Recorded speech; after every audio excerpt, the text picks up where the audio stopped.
விடுறி வாங்க. எல்லா பிரச்சனைக்கும் அவன் தான் காரணம். விடுறி. என்னடா மச்சான் பிரச்சனை? எனக்கு இப்படி வாழ பிடிக்கலடா. எப்படி? இப்படி கண்ணா பின்னான்னு ஊரை சுத்திக்கிட்டு கொஞ்சம் கூட சீரியஸ்னஸே இல்லாமல் லைஃப்பை பற்றின எந்த பயமும் இல்லாமல் ஒன்னே மாதிரி என்னால் இருக்க முடியாதுடா. நான் என்ன மாதிரி இருன்னு சொன்னேன்னா?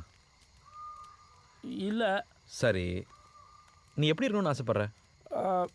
எனக்குன்னு ஒரு கௌரவமான வேலை, கை நிறைய சம்பளம், வீக்கெண்ட் ஆனால் பார்ட்டி, ஒரு அழகான பொண்டாட்டின்னு செட்டில் ஆகணும்டா.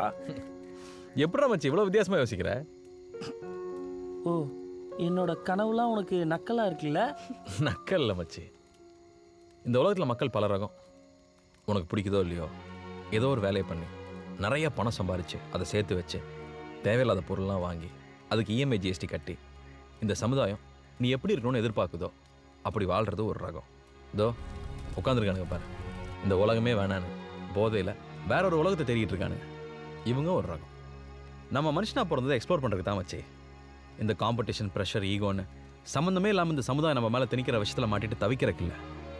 எந்த வேலையை பண்ணும்போது பணம் புகழ் தாண்டி மனசு நிம்மதியாகவும் சந்தோஷமாகவும் இருக்கோ அதான்டா உனக்கான வேலை. அதைத்தான் நீ தேடி போகணும். டேய், அப்படி ஒன்று என்கிட்ட இல்லவே இல்லைடா.